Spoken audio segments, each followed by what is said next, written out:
Tea ಇರಬೇಕು. So tea or coffee whatever it, ಎರಡರಲ್ಲಿ ಒಂದಂತೂ ತೊಗೋತೀವಿ.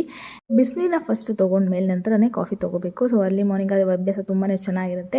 ಸೊ ನೆಕ್ಸ್ಟ್ ನಾನು ತಿಂಡಿಗೆ ಅಂತ ಇವತ್ತು ಚಪಾತಿ ಜೊತೆಗೆ ಚಿಕನ್ ಕರಿ ಕೂಡ ಮಾಡ್ತಾಯಿದ್ದೀನಿ. ನನ್ನ ಸ್ಟೈಲಲ್ಲಿ ಚಿಕನ್ ಕರಿ ಹೇಗಿರುತ್ತೆ ನೋಡಿ. ಆ್ಯಂಡ್ ನಾನು ಇದಕ್ಕೆ ಯೂಸ್ ಮಾಡ್ತಿದ್ದು ಸಣ್ಣ ಈರುಳ್ಳಿ ಯೂಸ್ ಮಾಡೋದ್ರಿಂದ ಟೇಸ್ಟ್ ತುಂಬ ಡಿಫ್ರೆಂಟಾಗಿ ಬರುತ್ತೆ, ತುಂಬ ಟೇಸ್ಟಿಯಾಗಿ ಕೂಡ ಇರುತ್ತೆ. ಅದಕ್ಕೆ ತಕ್ಕಂತೆ ಹಸಿಮೆಣಸಿನಕಾಯಿ, ಕೊತ್ತಂಬರಿ ಸೊಪ್ಪು, ಪುದೀನ ಹಾಕೊಂಡ್ರು ಕೂಡ ತುಂಬಾ ಚೆನ್ನಾಗಿರುತ್ತೆ. ಸೊ ಈರುಳ್ಳಿ ಕೂಡ ಅರ್ಧ ಈರುಳ್ಳಿ ಹಾಕೊಂಡಿದ್ದೀನಿ. ಆ್ಯಂಡ್ ಫ್ರೈಗೆ ರೆಡಿ ಆಗಿದೆ ಪ್ಯಾನ್ ಇವಾಗ. ಸೊ ಎಣ್ಣೆ ಅಥವಾ ಒಂದು ಎಣ್ಣೆ ಯೂಸ್ ಮಾಡೋರು ಎಣ್ಣೆ ಯೂಸ್ ಮಾಡಿ, ತುಪ್ಪ ಯೂಸ್ ಮಾಡ್ಬೋದು. ಎಣ್ಣೆ ತುಪ್ಪ ಹಾಕಿದ್ರೆ ಟೇಸ್ಟ್ ತುಂಬ ಚೆನ್ನಾಗಿರುತ್ತೆ.